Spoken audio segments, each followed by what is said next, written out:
Nous sommes sévèrement sanctionnés par la censure. Nous avons besoin de vos réactions pour continuer à exister. N'oubliez pas de partager, de commenter, de vous exprimer sous cette vidéo pour montrer que vous l'appréciez, que vous avez des remarques, des questions, des infos complémentaires à y ajouter, ou tout simplement de nous montrer que vous existez en tant que web spectateur et humain conscient. Merci d'avance de notre part.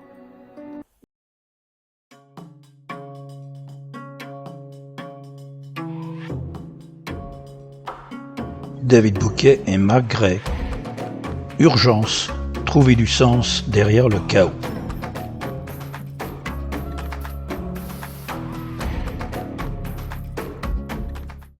Bonjour mon cher David. Bonjour Marc. Merci d'être venu aujourd'hui à Rouen, en cette année 2025 qui commence. Ça fait 3 mois qu'on ne s'est pas vu. Hein. Ouais, ça fait 3 mois. Plus de 3 mois même. Euh, Et quel bonheur je te disais ça juste avant, c'est le bonheur d'être encore debout et de partager, de pouvoir verbaliser quelque chose de très important, de plus en plus important vu la précipitation où on va. Et je trouve que de pouvoir être entre deux amis qui peuvent dialoguer, échanger, et en plus de pouvoir impulser quelque chose avec des personnes qui partagent aussi avec nous, moi, j'en profite d'être avec toi. Voilà. ouais, c'est toujours un bon moment dans cet appel du mois d'avril qui semble roussi puisque on est dans une sorte de faux état d'urgence. Exactement. On va appeler cet entretien, cet échange, l'urgence. Comment trouver du sens derrière le chaos ambiant organisé et programmé, et totalement scénarisé de A à Z, à tous les niveaux, des couches d'illusions qui nous servent d'actualité. Plus c'est gros, mieux ça passe. Oui, on est à une époque où on a un président M. le maudit qui va proposer à la population, enfin à la populace pour lui, un Emmanuel de survie. Il va coûter 45 millions d'euros à envoyer aux Français. Mais il n'y a pas d'argent magique, ni pour les retraites, mais il y en a pour les guerres. Oui. Par contre, sûrement un cadeau empoisonné avec des sports actifs qui vous sera distribué cet été pour que vous puissiez bien propager les saloperies qu'il y a dedans. Je dis ça comme ça au hasard pour rigoler, mais ça peut être vrai, quelque part pour justifier une fausse pandémie, puisque dans 2 semaines, enfin, je ne sais pas quand va sortir la vidéo, là on est début avril, le lendemain le jour national où les gens vérifient les infos avant de les croire, c'est-à-dire le 1er avril, donc on est le 2 avril, eh bien on a comment une propagande de guerre infernale qui est vraiment en marche avec ce Barjot qui veut rester au pouvoir pour toujours, comme les autres Barjots outre-Atlantique et aux 4 coins du monde, et au Moyen-Orient, hein, qui bombardent ses voisins, avec tous les prétextes horribles et inimaginables. Alors, pour répondre à Marc, je ne sais pas pour vous, mais quand on commence à reconstituer les pièces de puzzle et qu'on voit que on évite de voir l'histoire comme quelque chose de linéaire mais de cyclique, c'est-à-dire que les choses se répètent de façon perfectionnée, mais elles se répètent avec le même abrutissement des masses. C'est presque maintenant, je dirais, évidemment, on éprouve physiquement, émotionnellement, surtout si on n'est pas un peu aligné ou qu'on vit une période difficile, qu'elle soit de maladie, etc. Mais si on arrive à être cohérent en soi, on arrive à avoir presque un état jubilatoire de voir cette scénarisation. Et c'est presque dramatique, c'est presque pathétique, mais ça nous fait, je ne sais pas pour toi, mais ça nous fait confort dans notre manière d'agir qui est que c'est pas une histoire de vérité, de mensonge, parce qu'on toujours on nous met dans des cases vérité, mensonge, faux, vrai.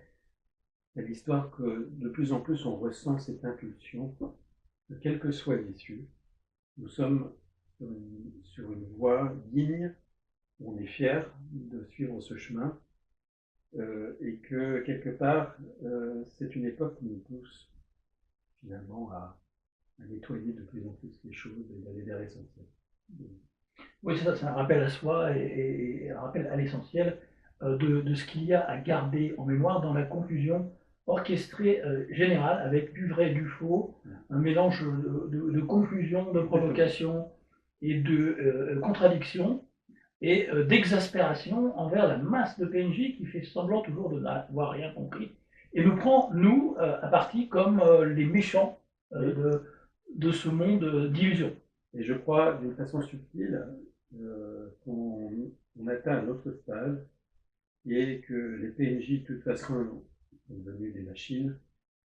Maintenant, la manipulation se passe sur le fait que la vérité commence à bouillonner, à sortir, et on utilise cette vérité pour la mettre dans du mensonge et la catégoriser dans un public dont on stigmatise, et qui va très bien avec la préparation mentale de la population mondiale, qui est de stigmatiser parce que ça rassure, et on apporte des réponses toutes faites parce que ça rassure aussi.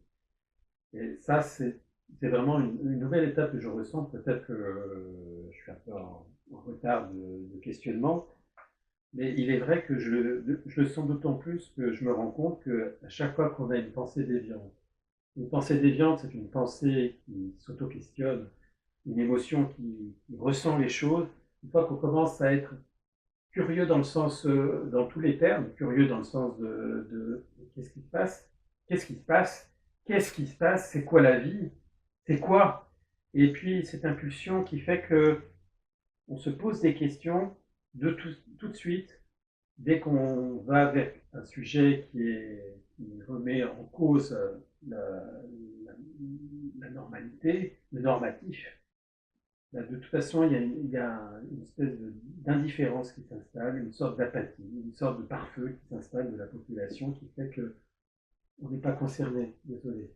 On n'est pas concerné par la vie, on n'est pas concerné par ce qui se passe de très important dans notre humanité, et c'est ça qui me permet d'avancer, Marc. C'est le fait qu'il faut, comme tu le dis souvent, qu'il ne faut rien lâcher. Il ne faut rien lâcher, et surtout ne pas lâcher ces PNJ qui se sentent très forts à cause de la masse de leur égrégore majoritaire, et donc sans cette majorité de conneries généralisées et congénitales et programmées, ce sont des êtres sans conscience, certains sont sans âme, d'autres sont des clones. D'ailleurs, on nous avoue maintenant à demi-mot qu'ils peuvent produire des clones à but purement médical, pour aider la transplantation d'organes, etc. Ça, on en parlera tout à l'heure parce que c'est la news glauque du mois. En tout cas, c'est juste un aveu de ce qui se passe depuis toujours. Dans les news vraiment pas jubilatoires, justement au contraire très exaspérantes, on a le retour de la fameuse campagne de vaccination qui arrive là, à mi-avril.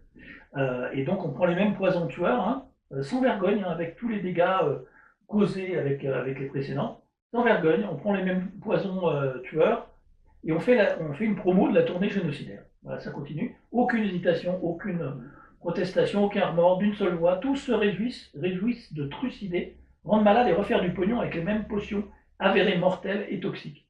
Ça rapporte du pognon aux blouses blanches. C'est de la sorcellerie de masse.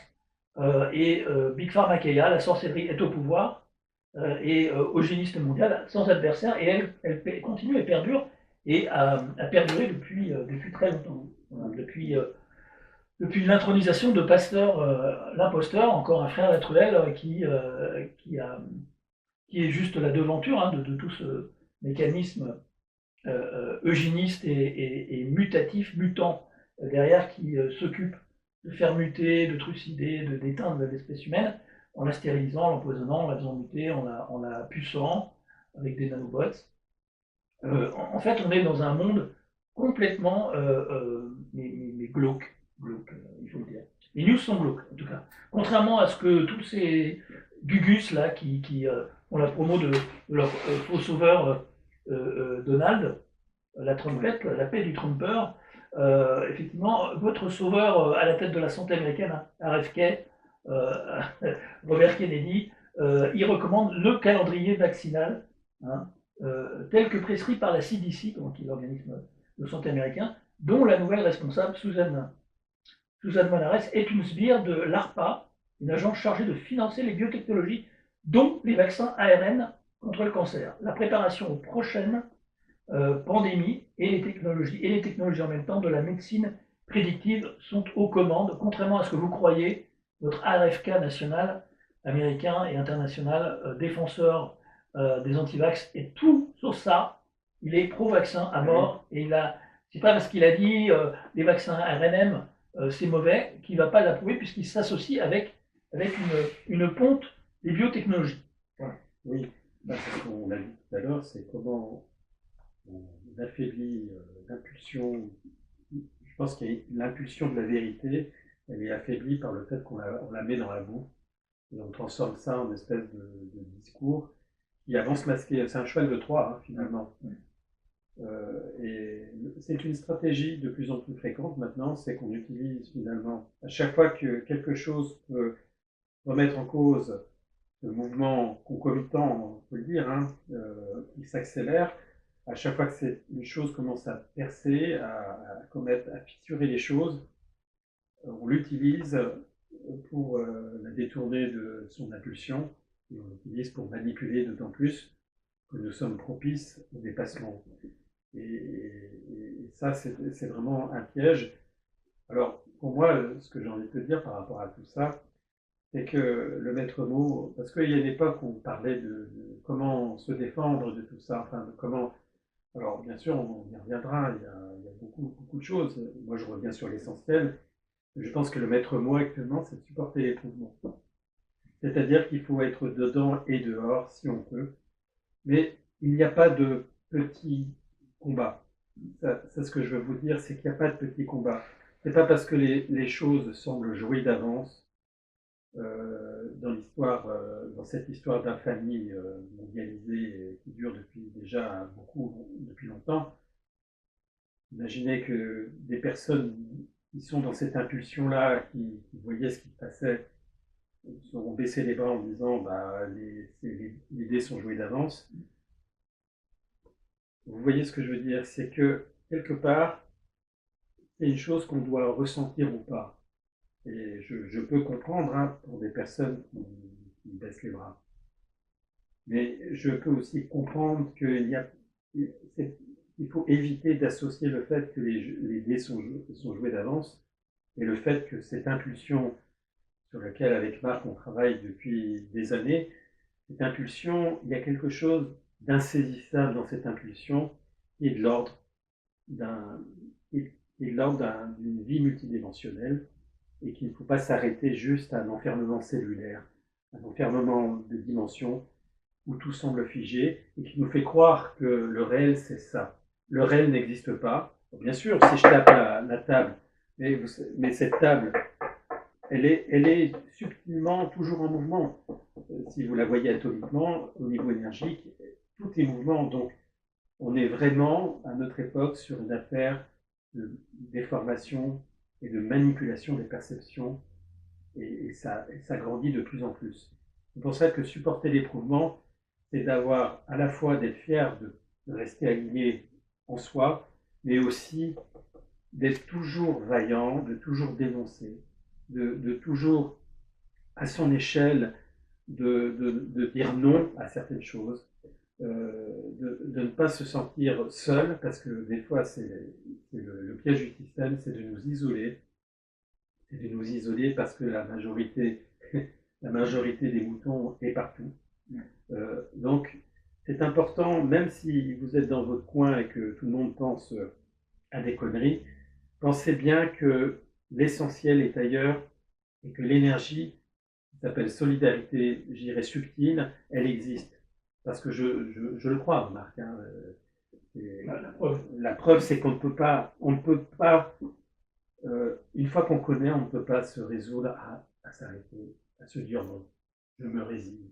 C'est pas possible, parce que on ne peut que réagir de toute façon basiquement face à l'infamie, face à la manipulation, face à la cruauté, face au fait que on attire les gens dans leur bon fond quelque part, mais quelque part on les isole dans une impasse. Et c'est comme une secte, hein, c'est la même chose. On décérébralise les gens, on les coupe émotionnellement, de choses naturelles de la vie, et on les enferme par une fausse croyance et une fausse dimension de la réalité dans une impasse où ils vont juste fournir de l'énergie. Alors, qui rappelle également que la pensée, le subtil et la perception guident le matériel, puisqu'il n'y a pas de mouvement sans pensée, et il n'y a pas de geste et d'interaction avec le solide et la matière, sans avoir pensé au préalable, toucher la matière. Donc la matière n'existe pas si on ne la touche pas. Si vraisemblablement l'observateur n'interagit pas avec, c'est la pensée d'abord qui existe, et donc la perception. Après, en touchant la matière, c'est pas la matière qui dirige la pensée. C'est pas parce qu'on se colle contre un mur ou on se prend une patate dans la gueule, ce qui peut arriver souvent. On prend beaucoup plus de patates psychiques là en ce moment que de patates dans la tronche. Ça, c'était plus pendant les manifs. Mais en même temps, il y a des guerres aux quatre coins du monde. Et je rappelle le président de la paix, là, votre Trumper, a beaucoup de cucuneneux qui me regardent encore et qui osent encore mettre des commentaires du genre vous êtes pessimiste et pessimiste, tu comprends pas que. On va y revenir là-dessus parce que c'est vrai que ça aussi ça me. Faites confiance au plan QQanon. La paix du Trumper. Alors Donald Trump qui a promis la paix ces derniers jours, je vous le rappelle, si l'Iran ne m'écoute pas, quelque chose de grave se produira. Si la Russie ne m'écoute pas, quelque chose de grave se produira. Si le Canada ne m'écoute pas, quelque chose de grave se produira. Si l'Ukraine ne m'écoute pas, quelque chose de grave se produira. Si le Danemark ne m'écoute pas, pour avoir le Groenland, quelque chose de grave se produira. Si l'Europe ne m'écoute pas, quelque chose de grave se produira. Si la Chine ne m'écoute pas, pareil pour le Yémen qui l'a bombardé, hein, civils, femmes et enfants évidemment, comme d'habitude. Si le Hamas ne m'écoute pas, c'est lui qui a approuvé de donner le feu vert à Netanyahou, son copain sioniste en Israël pour bombarder des femmes et enfants à Gaza. En fait, c'est exactement l'inverse de ce que vous croyez qu'il a promis.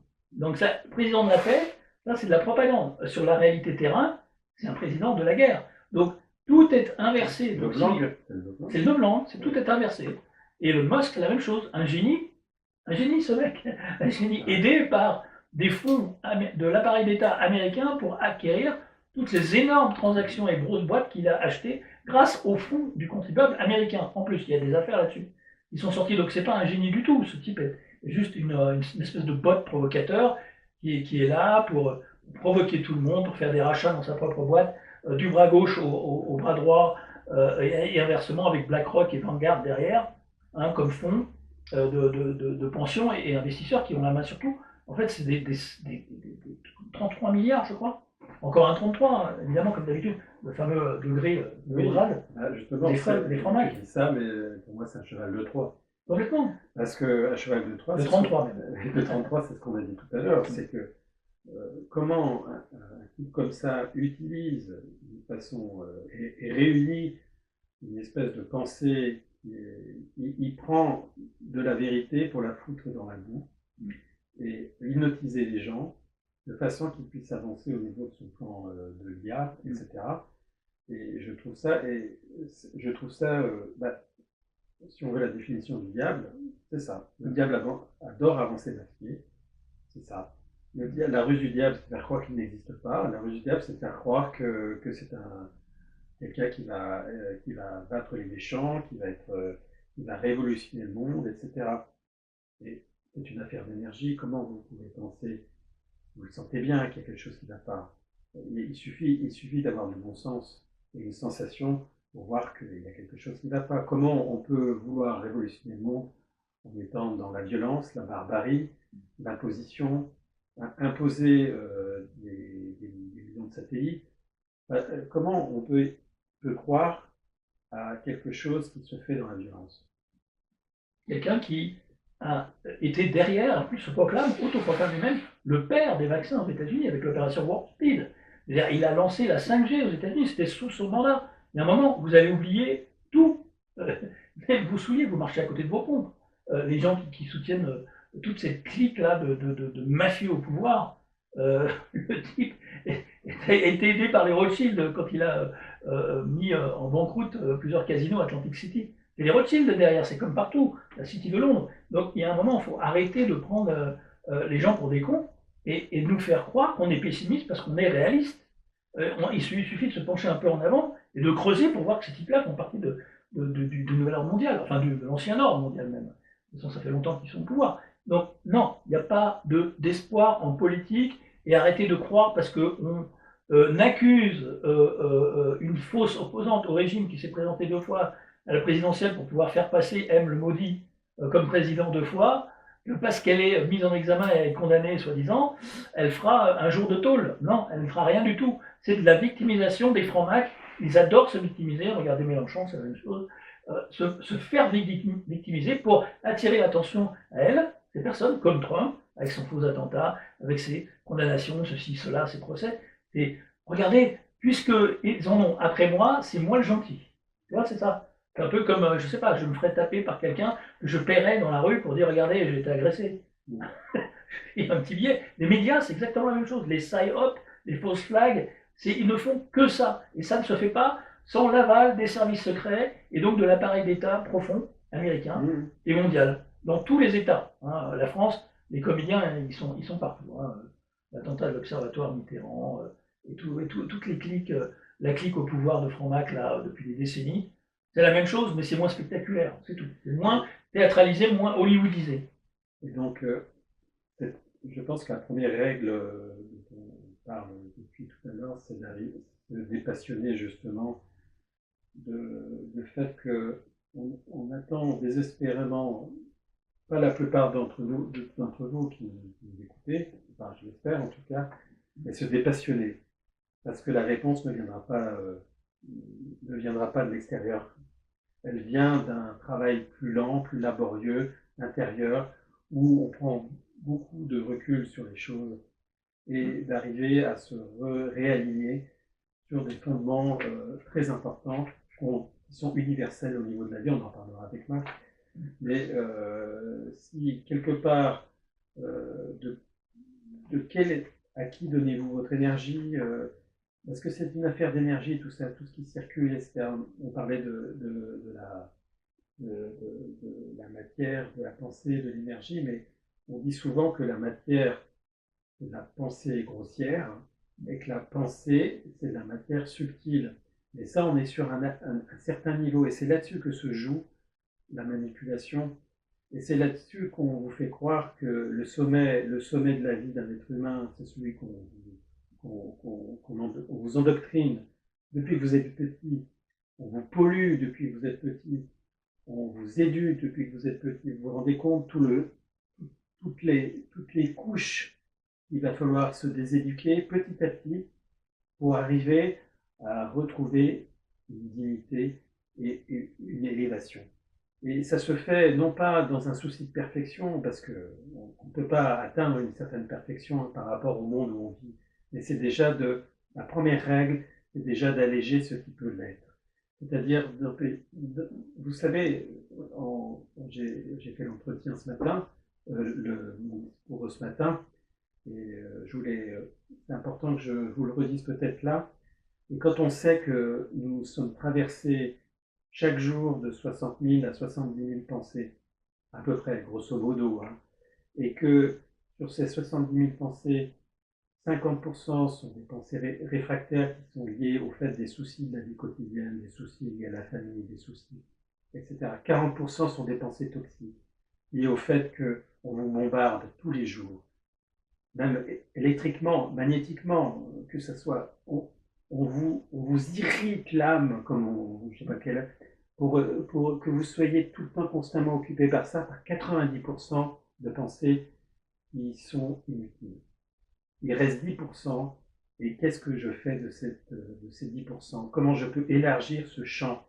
Et c'est de ça que je pense qu'on parle de Mars, c'est d'agrandir ce champ déjà d'espace en vous, au lieu de juste vivre avec 10% de ce qui pourrait être productif, élargir ce champ, parce que ça libère une énergie qui vous débraye en fait de ce délire, parce que c'est ça, on est dans un tourné-manège, un vrai délire qui peut faire ça. On veut descendre du manège. On veut descendre du manège.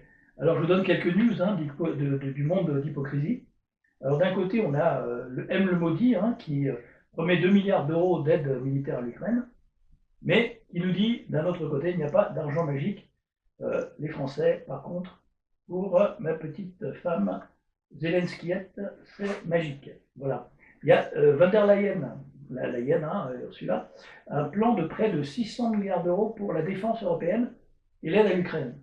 De l'autre côté, elle dit il n'y a pas d'argent magique, où on vous dit faites des efforts et surtout ne polluez pas, achetez des voitures électriques. Et la guerre, ça pollue pas.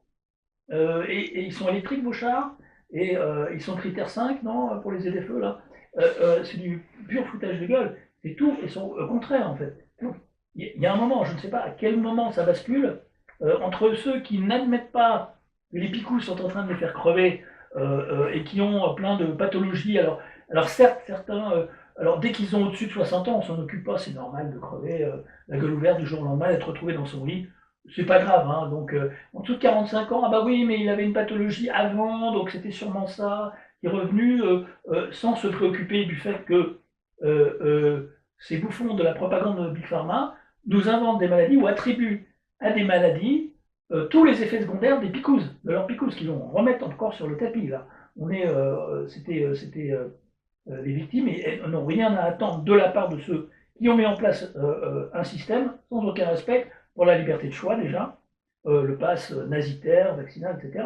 Donc chaque victime, chaque famille se heurte à un immense déni partagé par la quasi-totalité de notre société. On leur en parle, on n'en parle pas. Ce n'est jamais le sacro-saint vaccin. Tout le monde préfère fermer les yeux, PNJ ou pas d'ailleurs, parce que les gens qui se posent des questions sont entourés de PNJ dans leur famille, ou au travail, ou dans leurs proches, ou même leurs compagnons ou compagnes. Hein. Donc voilà, c'est pour la personne malade, c'est trop déshonorant de s'avouer que s'être fait piquer était un mauvais choix.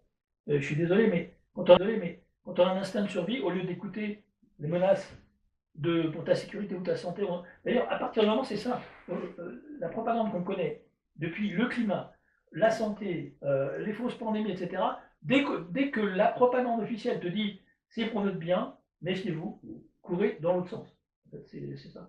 Pour le médecin qui vaccine, et qui se fait des couillonnards, n'en parlons même pas. L'entourage du vacciné, on commence à envisager un petit peu cette possibilité, mais c'est réaliser qu'on a pris un risque, voire qu'on pourrait même tomber malade aussi. Là encore, le déni est la réaction la plus confortable.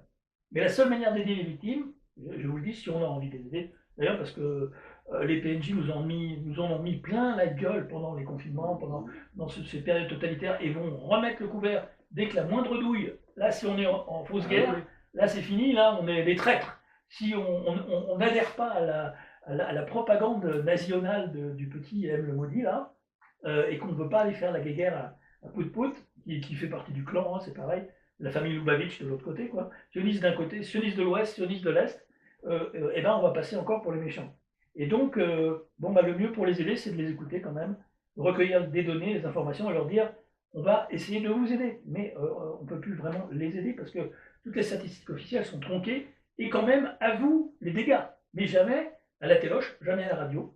Vous voyez, il n'y a absolument pratiquement rien qui transparaît. Donc on est vraiment dans une omerta insupportable.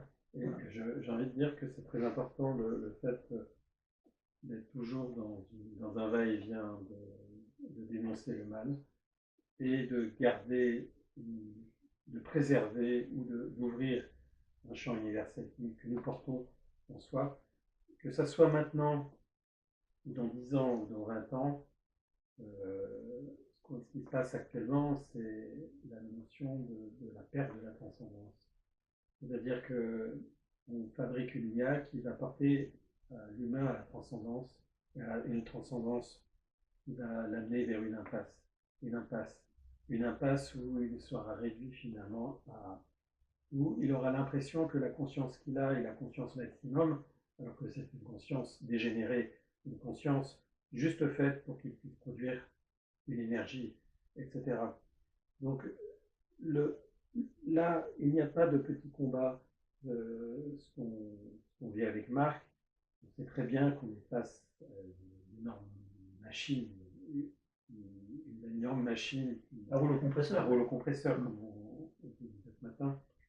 Et donc, mais pour moi, c'est pour ça qu'on vit. Moi, je ne peux pas imaginer autre chose que le fait que comment utiliser le fait le fait de respirer, d'avoir construit une pensée lucide, d'avoir un alignement physique, émotionnel et mental, d'avoir su malgré tout récupérer des bouts de puzzle éparpillés, déconnectés de par le monde, d'avoir accepté le fait que l'histoire n'est pas l'histoire qu'on nous raconte, que d'accepter le fait que la vérité n'est pas la vérité et que c'est un mensonge de penser de vérité, de mensonge justement qu'il existe une réalité qui est déformée. C'est une réalité qui nous permet d'évoluer. Et alors que nous sommes dans une prison qui nous pousse à marche forcée vers une direction que personne ne veut, sauf s'il devient un pantin. Et c'est pour ça que ces échanges avec Marc sont à la fois finalement une répétition face à la grande répétition qui est en face, mais nous on répète aussi les choses, et Marc utilise des exemples toujours concrets, comme moi j'utilise toujours finalement le langage que j'utilise depuis longtemps, et ce mariage-là nous permet d'avancer jusqu'au bout. On ne sait pas, c'est pour ça que cette notion d'indétermination, il ne s'agit pas de saisir une réponse, il s'agit de faire animer quelque chose en nous qui veut se défendre. C'est normal, un arbre dans la nature, il se retrouve dans un terrain en pente, observez-le, est-ce qu'il va pourrir sur place? Non. La plupart vont essayer de se rééquilibrer au niveau du tronc, vont renforcer avec les racines et va essayer de dépasser sa condition. Et ben, c'est ce qu'on vit, moi c'est comme ça que je le vis, c'est-à-dire que malgré cette envie de nous déformer, de nous imposer quelque chose, nous sommes un peu comme des arbres qui marchent, qui sont fiers malgré ce monde pourri de construire des racines face et acquérir un savoir qu'on ne nous a jamais légué. Oui, on ne se laisse pas déraciner si facilement avec toute cette propagande. Il faut résister, il faut plier, courber un peu les chines, mais jamais plier jusqu'au bout. Mais voilà, encore une donnée aussi pour en rajouter, tellement ils nous narguent. Sur le site de l'OMS, vous pouvez trouver une donnée officielle qui dit que la fameuse variole du monkey, variole du singe, on a une nouvelle mascotte, elle est là, et donc qui nous tend les bras d'ailleurs. Il nous tend les bras. Il avait un peu froid. Donc, voilà. Cette donnée vous tend les bras sur le site de l'OMS qui dit que la variole du singe est un effet secondaire des vaccins ARNM contre le Covid. Donc, il y a contre le Covid, le coco, je n'arrive pas à dire Covid parce que c'est tellement pervers et totalitaire. En fait, Covid, c'est ces certificats d'identité vaccinale. C'est tout ce que ça veut dire en anglais. C'est un acronyme pour ça, en fait. Voilà, et si vous ne voulez pas le comprendre ou même l'admettre, c'est pourtant ça. C'est ça que ça veut dire. Et donc, c'est lié au crédit social à venir et qui est fortement en marche avec l'IA d'ailleurs, avec toute la clique au pouvoir européen, mondial et planétaire. Donc, cette donnée-là, elle est accessible. Donc, ils vous disent en face que toutes ces pseudo-maladies qui arrivent, qui sont arrivées et ont disparu de la propagande, comme elles sont venues, sont simplement des effets secondaires de leur picouse.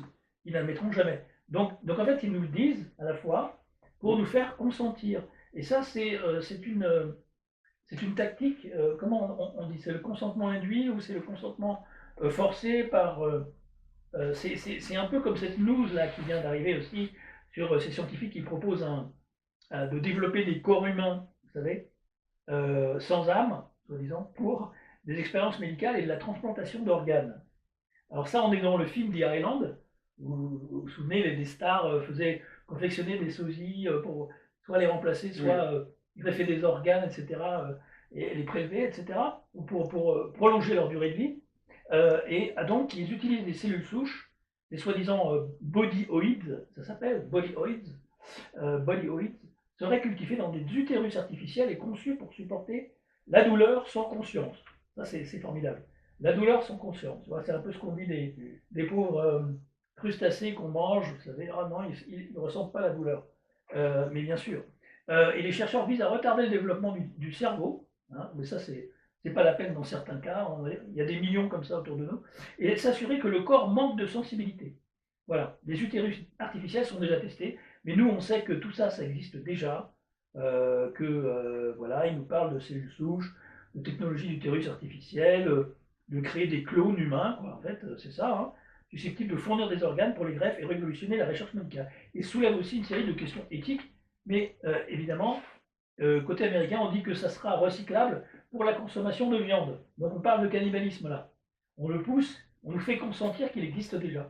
En fait, toute cette révélation, c'est la preuve, comme je le disais tout à l'heure en off, au compte-goutte, que le clonage et l'hybridation font partie intégrante des technologies matricielles depuis des lustres. Et tout est mis en lumière actuellement, en cette fin de cycle, avec des nuances, des hésitations, en disant c'est en projet, éthiquement on va peut-être pas l'approuver, des ratés contrôlés, etc., pour obtenir le consentement des masses. Voilà, les corps énergétiques, eux, fournissent le carburant au métavers de l'IA. C'est l'art d'humaniser l'horreur. C'est ça, c'est glauque, mais on va l'humaniser en disant que c'est pour votre bien. Et quand tu fais la liste des choses, c'est vrai qu'on ça ne peut qu'accélérer finalement un autre mouvement, c'est ce qu'on appelle la civilisation séparatrice. On voit bien qu'il y a quelque chose qui...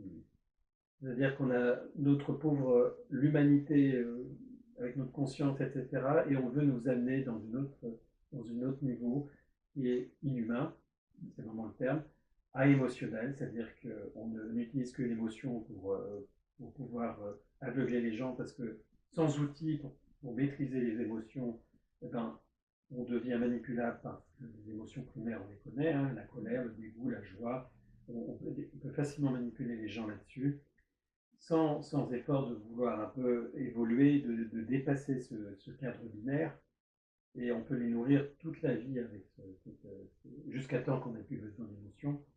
Donc on voit bien qu'à travers ce cadre, on est sur une civilisation séparatrice, et c'est pour ça qu'on s'est rencontrés. C'est que moi je pense que la clé de voûte de tout ça, c'est que quand on monte d'un niveau dans ce niveau d'inhumanité, ben justement la clé de voûte, c'est qu'il y a quelque chose d'inhumain dans ce mouvement.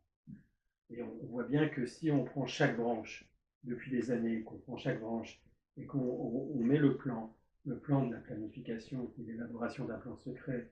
Ensuite, on a la planification, c'est-à-dire qu'on a des dates précises et qu'on va... Alors, on voit, on peut prendre tous les exemples qu'on veut. Après, la planification et la collaboration. Et puis, ce qu'on retrouve en bas de l'échelle, c'est l'omerta. L'omerta, bah, c'est le silence. Ou alors, des opposants contrôlés qui ne connaissent pas tout à tout, etc. Mais dont on sait qu'ils vont réagir comme on voudrait qu'ils réagissent. Avec des angles morts. Et tout ça dans un ensemble cybernétique. C'est de l'ingénierie. Et là-dedans, l'être humain, on ne peut pas mettre il devient fou là-dedans. Donc on adapte un humain médiocre à ce système pour qu'il puisse vivre son plan. Son plan, c'est quoi? C'est tout simplement créer une bulle séparée de tout, une bulle régie par ce que j'appelle la dominante noire, hein, l'occulte, et qui nous enferme. Mais, alors, je voudrais revenir là-dessus, parce que c'est vrai que cette histoire de notion d'optimisme et pessimisme, ça, moi aussi, je l'entends parler. C'est exaspérant. Exaspérant. Écoutez, ça, c'est des paroles de faibles ou d'OPC. Oui, mais on vit une époque où, comment voulez-vous faire autrement que de dénoncer les faits? Et par contre, pour moi, ce qui est important, c'est pas seulement dénoncer les faits, de s'en nourrir, et puis voilà, c'est de pouvoir les utiliser, et à chacun son niveau, mais c'est de pouvoir utiliser le fait qu'en dénonçant le mal, parce qu'on dénonce le mal, c'est ça, on dénonce le mal pur, c'est de pouvoir finalement mettre des mots sur l'innommable, parce que des gens ont besoin de voir ce qui se passe, de ne pas avoir justement une vision rigide des choses, et après, c'est de redécouvrir finalement, de créer un espace en soi, et de redécouvrir autre chose qui est de l'ordre de retrouver ce que j'appelle la vie avec un grand V. Alors bien sûr, on va me dire de taxer de généraliste, la vie c'est quoi? La vie c'est souffrir, mais justement, voilà une croyance. La vie, ce n'est pas seulement souffrir. la vie, c'est de pouvoir aussi, eh ben, malgré tout, c'est de pouvoir, si, pour tenir dans cet axe-là d'équilibre entre être dedans et dehors, ce qui est important, c'est aussi de savoir cultiver les vraies joies. Pas les joies dépendantes, les joies trafiquées, mais juste les vraies joies de vivre.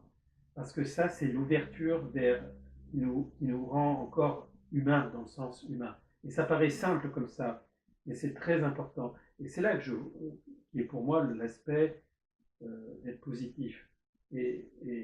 Comment voulez-vous, dans une époque telle que l'on vit, être simplement dans un état positif? Vous vous rappelez ce que je vous ai dit tout à l'heure sur les pensées toxiques? Vous pensez du claquement de doigts, alors bien heureux pour ceux qui arrivent, mais vous pensez dans un claquement de doigts que parce qu'on va avoir des pensées positives, qu'on va pouvoir renverser le grand mouvement éducatif, matriciel qu'on a eu depuis qu'on est petit et même avant. Oui, comment peut-on penser que, par rapport à ce que je vous ai dit, nous sommes le fruit d'une amnésie de vie en vie? Nous sommes victimes d'une éducation, d'une société de mensonges, etc. Comment peut-on penser qu'avec juste la pensée positive, nous allons pouvoir renverser tout ce Titanic en soi? C'est pour ça que je pars plus du principe qu'il faut travailler sur prendre conscience de ce qui se passe et petit à petit faire un travail en soi qui nous permet de nous réaligner. Et ce qui est important, c'est de pouvoir éprouver l'éprouvement, extirper notre énergie de ce système qui s'en nourrit. Vous voyez, il y a aussi l'histoire du déverrouillage. Le déverrouillage, c'est ce qui est le plus important, que ce soit dans cette vie ou l'après-vie. Le déverrouillage, rendez-vous compte de ce mot. Le déverrouillage, c'est-à-dire de ne plus être emprisonné dans une coquille. Le déverrouillage, c'est de retrouver une possibilité de choix, une possibilité de choisir. Et tout ce travail-là est très important. Mais vous voyez, c'est tellement gros que ça nous permet d'accélérer ce mouvement. Et là-dessus, j'irai jusqu'au bout. Oui, c'est sûr. Alors, en état d'urgence, on est en situation de fausse guéguerre médiatique. Alors, je vais vous énoncer les 10 principes, c'est un résumé, hein, de la propagande de guerre que nous sommes en train de vivre et que vous allez subir, que nous allons subir. Hein, d'après Anne Morelli, voilà, principe élémentaire de propagande de guerre. Numéro 1, nous ne voulons pas la guerre, bien sûr. 2, l'ennemi est l'agresseur. 3, le chef ennemi est le diable. 4, notre cause est noble et désintéressée. C'est pour ça qu'ils ont voté un budget de 200 milliards, 400 milliards pour le budget de la défense européenne. 4, notre cause est noble et désintéressée, donc je l'ai dit. 5, numéro 5, seul l'ennemi commet des atrocités. Parce que nous, on n'a que des bombes propres. Nous, on tue les civils coupables. Hein. Numéro 6, l'ennemi utilise des armes illégales, parce que nous, pas du tout. Numéro 7, nos pertes sont minimes. On balaye sous le tapis, de toute façon, on sera remplacé par des drones et des clones. Numéro 8, les artistes et les intellectuels nous soutiennent, comme tous des collabos qui ont pactisé à la botte du diable lui-même. Claque de fin, ils sont tous dans le coup. Numéro 9, notre cause est sacrée. Alors là, on rajoute du sacré dans la cause. Et dernière cause, dernier principe de propagande de guerre, numéro 10, ceux qui mettent en cause la propagande sont des traîtres. Donc, on a osé parler contre la guerre, on est des traîtres. Alors que la guerre est la plus abominable des horreurs glauques et dégueulasses commises en boucle sur cette terre. Et ceux qui disent ne pas vouloir la guerre sont ceux qui généralement la font le plus. Donc voilà, on a les deux camps, il n'y a aucun camp qui est meilleur que l'autre, c'est la même chose, ils sont tous copains au plus haut niveau. C'est très important, je trouve que... Même lui, il n'a pas tenu. Mais ce que tu dis complète parfaitement, je trouve, sur le fait que pour avancer, il faut avoir des espèces d'autoroutes de connaissances. Ça, c'est très important parce que c'est très universel. C'est comme l'histoire de la planification, de la collaboration, de l'omerta et en tête la conspiration, que j'ai dit. C'est très important d'avoir ces choses-là en tête. En tout cas pour nous. Et ce que je veux insister, c'est que si on se nourrit uniquement de ça, on ne peut pas avancer. Parce que la peur voile l'intelligence. Le système joue sur les peurs. Il y a aussi l'ingénierie de la peur. Sur les manques, sur la pénurie. L'économie qui est une économie prédatrice, c'est une économie de pénurie. Tout le temps, il manque. Ça nous crée de la peur, etc. C'est la prédation et la pénurie. Alors, évidemment, rendre optimiste ce genre de choses, comment on peut dire que, justement, être joyeux, etc. Et bien sûr, je suis bien premier, mais on a chacun son rôle à jouer. On est comme dans un champ avec des fleurs différentes, et chacun a son rôle à jouer. D'autres personnes ont peut-être d'autres facultés, d'autres choses. Mais en tout cas, le fait d'être ensemble avec Marc, c'est le fait que notre énergie est dirigée vers une espèce d'échelle. Et dans cette échelle, il nous semblait qu'il manquait des barreaux. Voilà.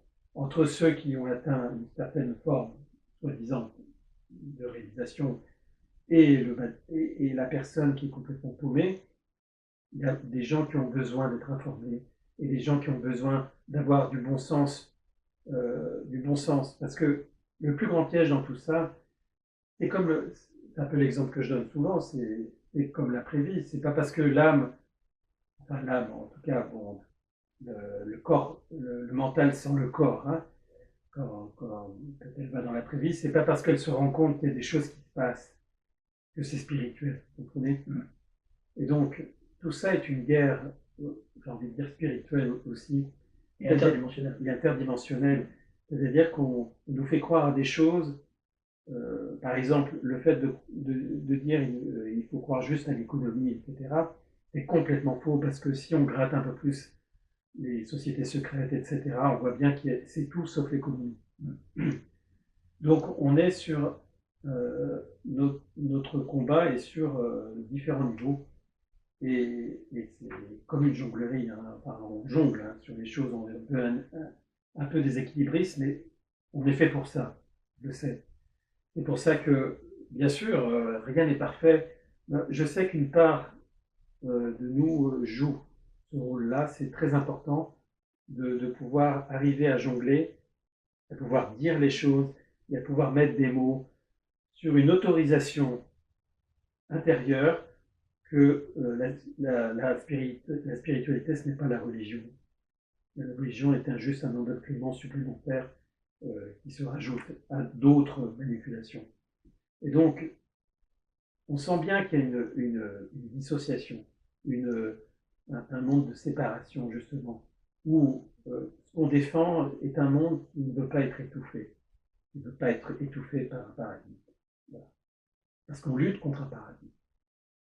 Et on ne veut pas fusionner avec les clones autour de nous, ceux qui nous entourent, et également ceux avec lesquels ils veulent nous fusionner de force, avec l'identité numérique et tout le reste. Au niveau biologique, ça va être difficile, même avec des campagnes d'empoisonnement forcées, etc. C'est une grande question, Marc. Moi aussi, je me la pose. C'est parce que jusqu'où pourra-t-on être conscient qu'il y a autre chose? Le jour où, et c'est par rapport à l'IA, mais c'est par rapport à cette osmose entre les nanotechnologies, la relation entre la biologie et la génétique et l'informatique et tout ça, le jour qu'on fabrique, vous voyez, qu'on fabrique quelque chose comme ça, dont on croit vraiment que c'est la vie, c'est la réalité, qui est complètement confectionnée par l'IA ou par la génétique ou par la production de l'occulte, s'il n'y a plus personne. Et le danger, c'est que, vous voyez, le danger, c'est ce fameux déclic. C'est-à-dire que ce qui fait la beauté de la vie, c'est ce déclic en soi. C'est-à-dire qu'il y a autre chose. Il y a autre chose. Il n'y a pas que ce qu'on voit. Il y a autre chose. C'est pas une histoire de dépasser ses limites. C'est pas une histoire d'appel à la transcendance. C'est que nous sommes fabriqués parce qu'un système se met en place parce qu'on sent qu'il y a un danger quelque part. Ce danger que on pourrait dire que la grande vie est en danger. Et le jour que ça c'est ma hantise, Marc, et c'est pour ça que j'avance, c'est que un jour, peut-être, ça disparaîtra. Alors, vient l'autre questionnement de savoir, est-ce que c'est important? Ben, c'est là où j'en suis, c'est que je pense que c'est pas vraiment important, puisque de toute façon, pour la plupart des êtres humains, et la plupart des êtres humains qui sont déjà complètement vides, sont déjà perdus. Lobotomisés. Voilà.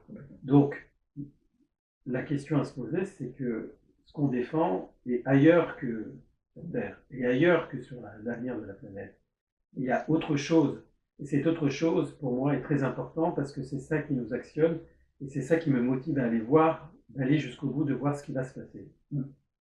Oui, exactement, mais en restant conscient le plus possible jusqu'au bout, et justement pendant la transition, là où on doit être hyper conscient, encore plus intensément que jamais, et ça c'est ce qui est très difficile à faire pour les vieillards, les personnes âgées en déficience, etc., comme tu le sais très bien, même s'ils ont appris quelque chose pendant leur vie, eh ben, au dernier moment ils sont dans un tel état de non-conscience et d'inconscience qu'ils sont complètement perdus. C'est ce que je disais tout à l'heure sur la pensée à un certain niveau.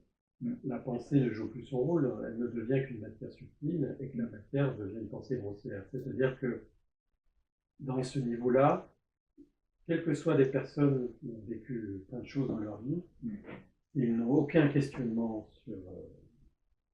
vous savez bien, les questionnements... tout simplement les nécessités vitales du qui suis-je, ou qu'est-ce qui me fonde en tant qu'être humain, dans quelle histoire du monde je m'inscris, qu'est-ce que je vais devenir après, pourquoi je suis là, vous voyez, toutes ces questions. La plupart des personnes ne se posent jamais ces questions, ne se posent jamais la question que en 70 ans de vie, je vais dormir pratiquement 20 ans, plus de 20 ans. C'est-à-dire qu'on dort presque un tiers de sa vie. Et qu'est-ce qu'on fait de tout ce qu'on fait là, la nuit? On rêve, on rêve, on rêve. Alors, on le réduit à quelque chose de matériel, mais on peut en faire quelque chose.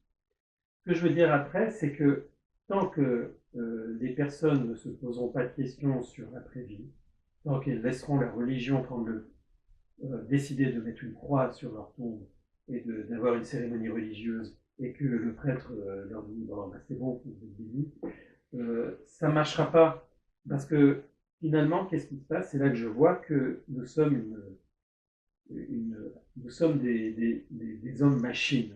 C'est-à-dire que quand je vois la fin de vie, qu'est-ce que je vois? Je vois une machine qui s'arrête. Une machine qui s'arrête. Une machine qui s'arrête. Je ne vois pas un être humain. Je vois juste une machine. Avec la base des émotions primaires qui n'ont pas été travaillées, qui prennent le dessus. Et on se retrouve avec une espèce de machine organique, avec des émotions primaires qui s'agitent et qui est prêt au recyclage. Et donc les rituels religieux notamment, c'est du hameçonnage des théocrates. Théocrates dans l'astral et ceux qui tirent les ficelles pour pouvoir nous recycler encore plus vite. Tout simplement. Donc c'est ça. Hein, d'ailleurs, en parlant de ça, je signale la sortie de mon film en deux parties, en 2 fois 2 heures pour le premier. Le troisième va faire plus de 2 heures, fait plus de 2 heures, qui s'appelle L'évasion ultime de l'après-vie. Cette première partie où tu commences, d'ailleurs tu démarres la première partie et tu démarres la seconde partie. Et voilà, tu parles du processus, différents processus. C'est très important. J'insiste sur ce fait. Et la mort n'est pas quelque chose de pessimiste. Est-ce qu'on nous fait croire que tout ce qui est décomposition, maladie, mort, tout ça c'est quelque chose, on nous a conduit à croire que c'est noir tout ça, qu'il faut aller vers la vie, il faut courir sur la plage. Mais non, ça fait partie de l'intégration de ce grand processus de la vie qui est que si on ne connaît pas ce qui se passe après, si on ne connaît pas les fils invisibles de la vie, on est leurré. On est leurré. C'est très facile de leurrer les gens. Et très facile de les leurrer par la méconnaissance, et très facile de les leurrer par la peur, très facile de les leurrer par l'industrie et le commerce, constamment occupés, par la famille, par la religion. par les études, les longues études, les longues études. Voilà, maintenant je suis quelqu'un, je suis un super égo. Ah ouais, super. Voilà. Et les enfants, et la filiation. Oui, oui. Et donc, c'est ce système-là, d'un vieux système finalement, hein, d'un vieux système, qui nous empêche d'aller vers autre chose. Et je pense que si ce système met tant d'énergie, c'est parce que tu en penses, mon ami, mais si ce système met tant d'énergie, alors attention, je ne vais pas rentrer dans le truc facile, mais si le système met tant d'énergie, ça veut dire que forcément, il y a quelque chose qui se passe au niveau de notre résistance. Oui, oui, avec tous ces empoisonnements, on est toujours là, debout, et conscient, nous, pour l'instant, en tout cas, et vous aussi qui nous regardez, et on peut se dire que, effectivement, c'est le contrôle mental et l'empoisonnement cognitif, et pour obtenir cette dissonance cognitive, hein, au-delà de la masse de PNJ. Alors, je tiens à signaler une pub marrante, parce que sur booking.com a circulé dernièrement une publicité, mission, réserver une location de vacances, montrant un couple de PNJ, vous savez, comme des personnages non joueurs comme ça, un homme et une femme. Les PNJ avec la mention, les PNJ dans la pub aussi, les PNJ aussi, donc les personnages non joueurs, hein, les coquilles vides, ceux qui nous entourent en majorité, ont le droit de réserver des locations de vacances. Va sur booking.com, tu cherches une location de vacances, etc. Donc même booking.com, très, très connu comme site de réservation, nous fait la pub des PNJ en nous assénant le truc, quelque part en se moquant de ceux qui parlent des PNJ, mais d'autre part en consentant à reconnaître qu'on est entouré d'un maximum de ces êtres, des créatures et coquilles vides, sur qui il ne faudra jamais compter pour avancer dans quoi que ce soit, hein, à part peut-être au niveau matériel, de temps en temps, il se file un coup de pouce pour pouvoir avancer et se nourrir de notre énergie aussi, mais ça c'est aussi plus les pervers narcissiques. Alors, si on parlait un petit peu de l'emprise des archontes, les archontes, sur le gnostique, c'est les dirigeants de l'ombre qui tirent les ficelles, pas seulement ici, surtout dans l'invisible, dans le subtil. C'est l'aspect non humain des choses. Exactement, et ça, c'est l'omerta totale, et c'est tabou, plus que jamais. Plus que jamais. Et je reviens à ce que j'ai dit tout à l'heure, en complétant ce que tu dis, pour moi, ça, c'est la clé de voûte du secret planétaire. Voilà. Et c'est quand même incroyable, quand même, comment on est arrivé à descendre la résidence. Je ne sais pas si vous vous rappelez, mais juste après, je te laisse mon ami. Mais l'histoire, moi j'adore cette histoire de casserole avec la grenouille. Hein. La grenouille, au moment qu'elle se rend compte qu'elle est chauffée, ça y est, elle est grillée. Hein. Donc c'est ce qui se passe. C'est-à-dire que toute la stratégie, justement, c'est de nous chauffer, mais pas nous brûler, juste nous chauffer jusqu'au bout, de façon à rester immobile dans notre esclavagisme. Ouais, c'est comme si on épluchait une cacahuète devant le singe, sans lui donner. C'est presque la même chose. Donc la nature de l'emprise des archontes, c'est important, c'est voilà, sont juste des grandes lignes. Hein. Les archontes, donc, ces dirigeants de l'ombre, n'ont pas de pouvoir intrinsèque, important, sur l'essence divine de l'homme. Oui. Leur emprise repose sur 1. L'ignorance, agnosis, oubli de sa véritable origine divine. 2. L'identification à l'ego, au corps, au désir, à la peur, comme on disait tout à l'heure. 3. L'influence astrale, les sphères planétaires qui gouvernent, correspondant aux couches de l'âme non purifiées. Numéro 4, le conditionnement mental via la religion extérieure, le pouvoir, les lois humaines, la moralité imposée, c'est plutôt l'immoralité dans l'inversion, hein, qui est imposée. 5, le cycle de la réincarnation, les âmes non éveillées sont recyclées dans les sphères archontiques. Dans cette vision, le monde est un piège, une illusion entretenue par des entités qui se nourrissent de la conscience non éveillée.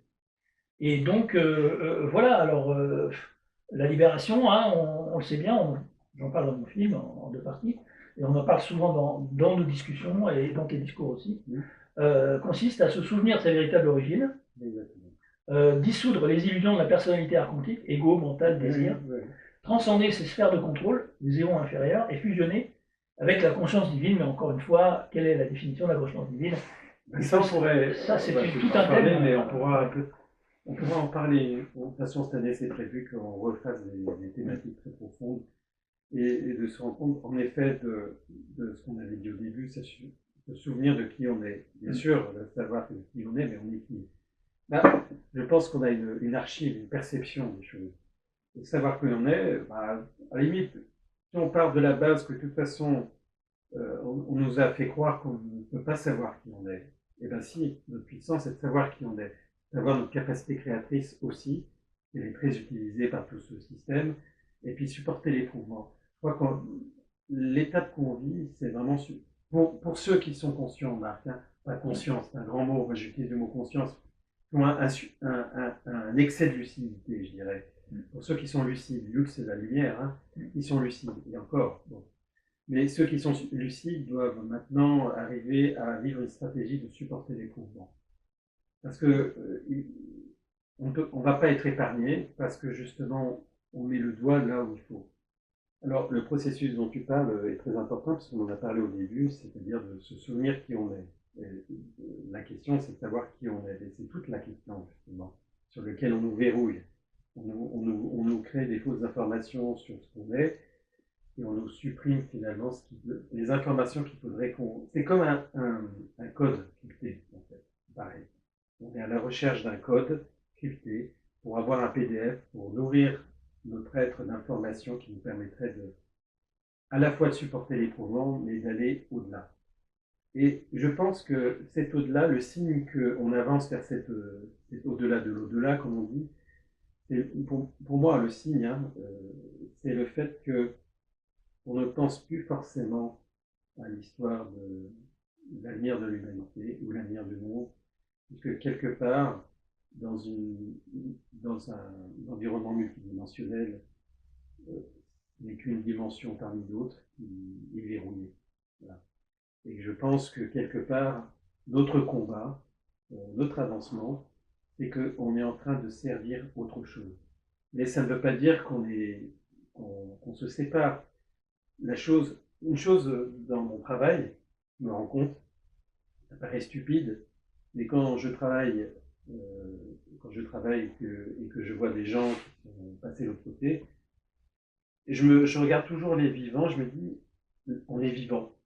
Et le mot vivant est un mot très important parce qu'il nous permet d'aller jusqu'au bout de cette animation qui nous porte, tu vois. Et cette animation qui nous porte, en allant jusqu'au bout de cette animation qui nous porte, elle nous amène vers autre chose qui est concomitant. C'est pas après, c'est pas une histoire de temps linéaire, c'est que autre chose se passe, tu vois. Autre chose se passe. Et cette autre chose se passe, elle est aussi belle que les joies qu'on peut avoir dans la vie et dont il faut se nourrir aussi. Donc c'est important de prendre conscience du fonctionnement de l'éprouvement. L'éprouvement qu'on porte n'est pas un éprouvement dit naturel, il est artificiel, il est produit. Et ça, c'est très important.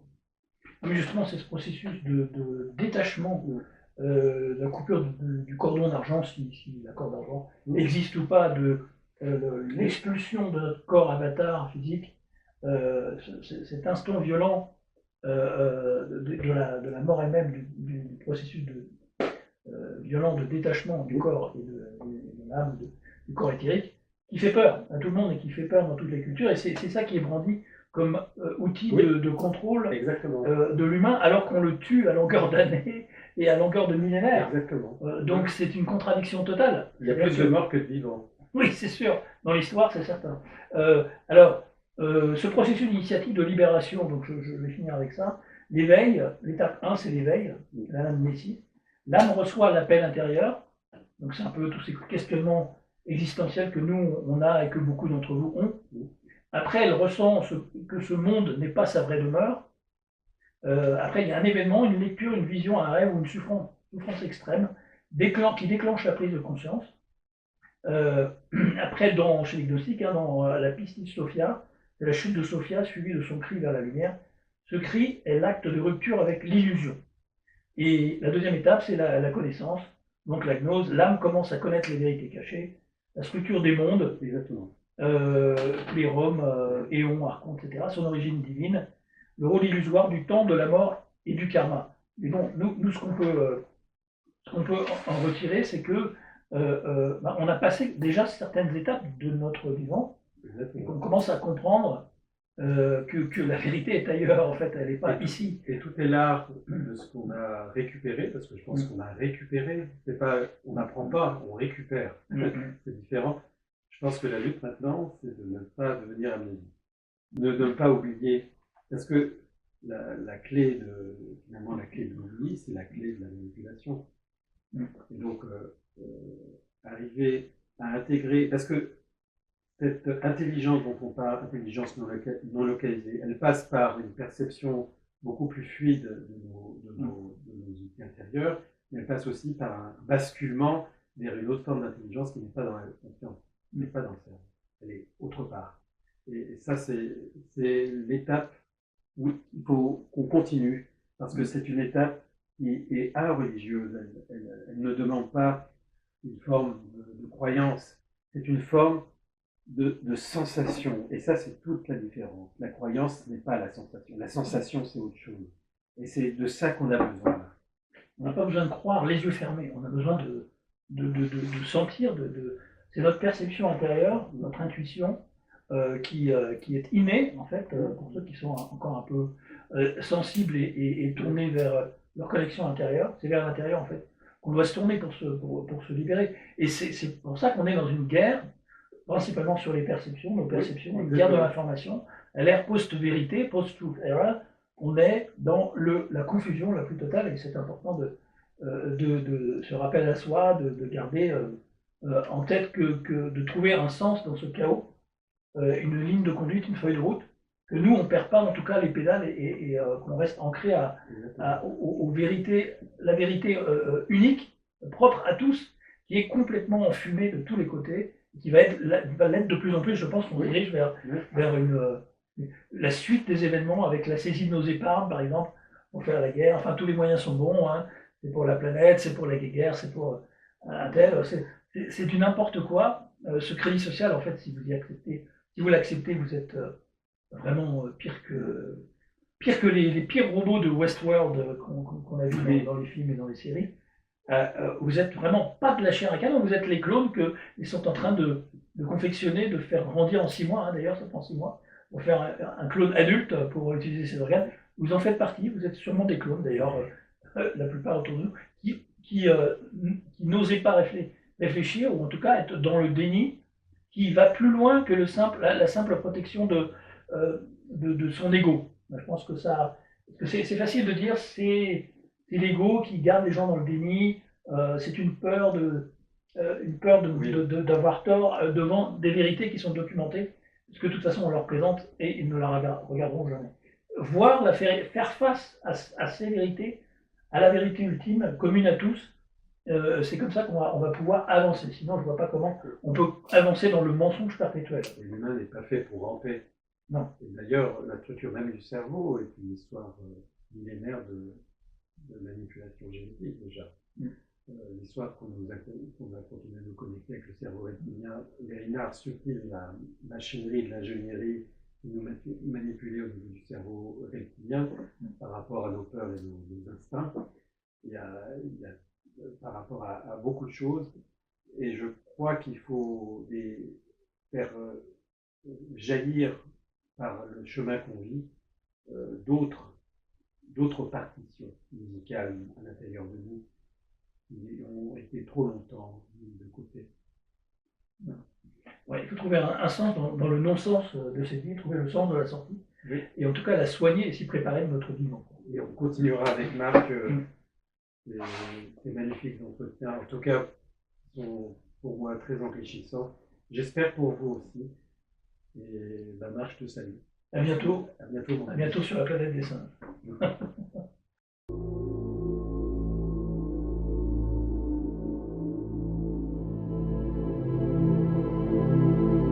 Très bien pour. Très bien. T'avais un truc cet été, hein, tu sais, de toute façon, pour notre 20e entretien ou les 10 ans qu'on se connaît, tu vois, un truc. Ouais. Regarde, j'ai pas fait le mouchoir. Bouge-toi. Bouge-toi. Bah non, non. Je vais pas faire.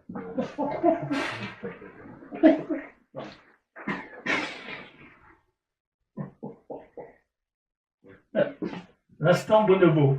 Bonjour tout le monde. L'instant bonobo est arrivé. Non, il fait beau. L'instant qui fait beau. Il fait beau le bonobo, il est beau le bonobo. Il est beau le bonobo, il est beau le bonobo. C'est pas marrant parce que tu sais très bien que si je commence à avoir un sourire, on y arrivera pas. Et là, messieurs, ça va commencer. Il n'a pas eu de fou rire encore pour l'instant. Lui, il y a de fou, moi, il y a de rire. Alors. Ah non, c'est Eric, pardon. Oui. Fragment et autre éclat d'aimant. Hommage à Stéphane. L'amant dans le placard en profita pour virer le polichinelle du tiroir. Sur le fil du temps, un funambule égrène les secondes d'éternité. Non, maintenant je me sens. Là, j'ai encore une espèce de parole. Ouais. Je me rends compte de l'importance aussi de ce moment. Ouais. Dire n'importe quoi, genre.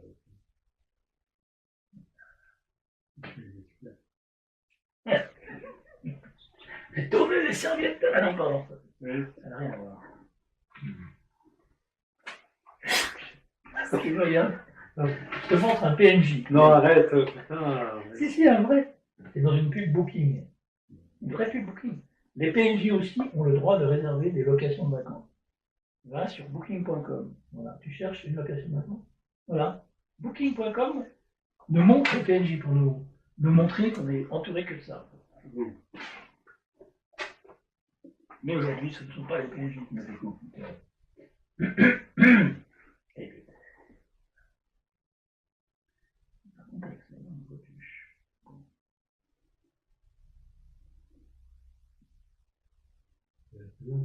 Oui, mais je sais. Et ok.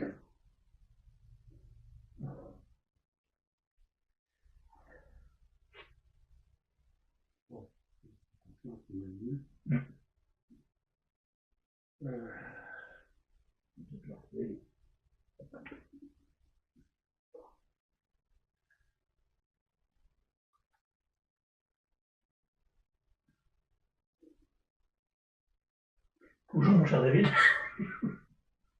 Préviens-moi, putain. Il me ferait la bite. Bonjour mon cher David. La planète des songes. Bienvenue sur la planète des songes. En fait, à la fin, on fera. Sauf Ouais. que au début. Bon. Je m'appelle César. Bonjour. Bonjour, tourne-toi. Je m'appelle Bonobo. Oh, c'est un joli nom. Un joli nom. Tiens, Pourquoi tu t'appelles Bonobo? Explique-moi. est-ce que je suis un bras ouvert? Ah, Un bras bras ouvert. Un bras Ouais. ouvert. Ça veut dire que ça va rentrer dans les annales. Attention, pas de colorecteur. Pas de coloscopie. C'est les seins. Il n'y a que les humains qui s'enculent. Pardon. Je m'appelle Christophe Colomb. Ils n'ont pas besoin de coloscopie alors. Ah oui, en plus t'enregistres dans un jeu. Bon, d'accord. Hop, voilà. Ah, pas mal ça. Bien. Oh, pardon. Oh, pardon. Ça va échapper.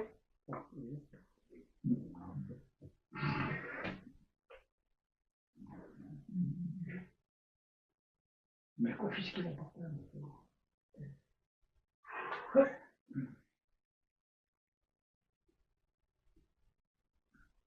L'appel de la vingue. Oui. L'appel de la vingue. Bon.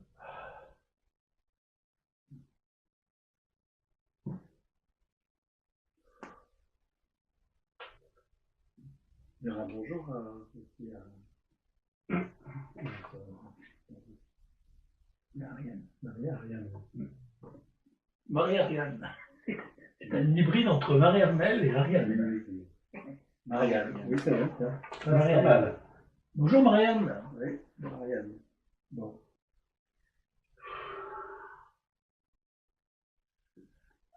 Bon.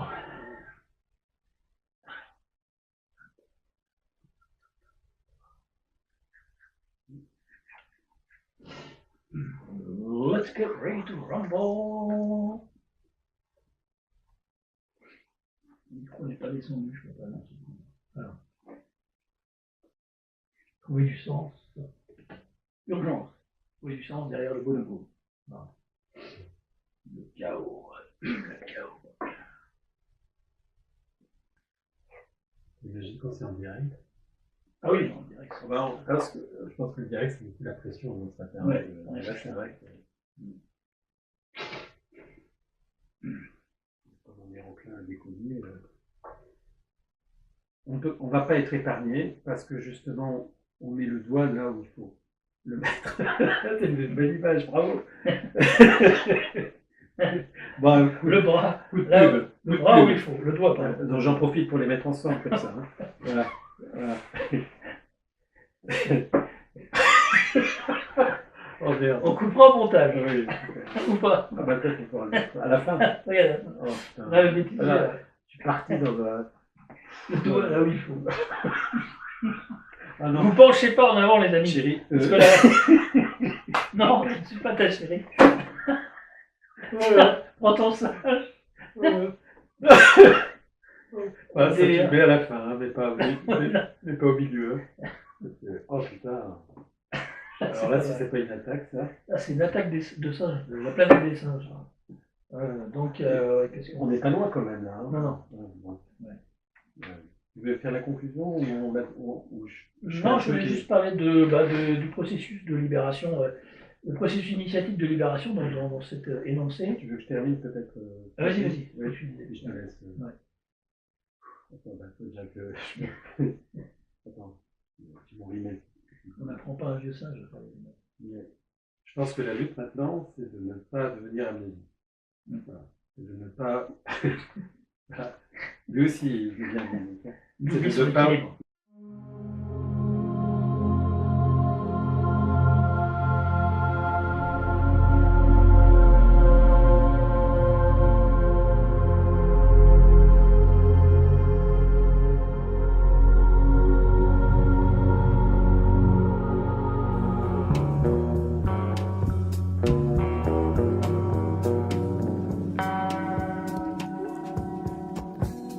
Les derniers que nous sommes rejoignent dans l'exil fraternel les peuples premiers, loin de cet horizon démentiel et glacial, des événements, en oraison fréquentielle, à la raison de polichinelle, silhouettes arides des politiques vomissant leurs inepties, sur les foules qui s'agrippent à la moindre parcelle d'espoir, au miasme de ces démons mal léchés. Leurs signes inversés fleurissent partout, sous nos yeux, afin de maintenir la magie en noir et blanc, la lèpre du sortilège, celui qui guide les âmes vers la falaise, sous la bannière du sauveur des terres, du chevaleresque héros de la fin des temps. Que nos regards accueillent alors la clarté du réel, avec le dessein de neutraliser cette mystique pantalonnade, cette grotesque feintise qui voit se mélanger le déshonneur et la bêtise. Des nus tombent des prophètes par wagons, des gourous du temple, des agents suisses de l'opposition contrôlée, pour nous dévoyer, nous corrompre, nous écarter de notre vision intérieure, de notre unité fondamentale. Ainsi ces sbires du système anti-vie cherchent à nous séduire et nous entraîner à cœur vaillant dans leurs cercles infernaux, théâtrenaux de la GN.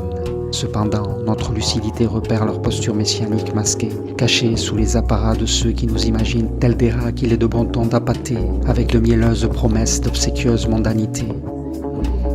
Pourtant, nous gardons notre singularité d'être et nous savons percer la bulle de leur égo prédateur, afin que se taisent leurs fatides paroles de sorciers. Par conséquent, c'est au-delà du jeu pervers que nous affirmons notre essence, tout l'absolu de notre originelle créativité.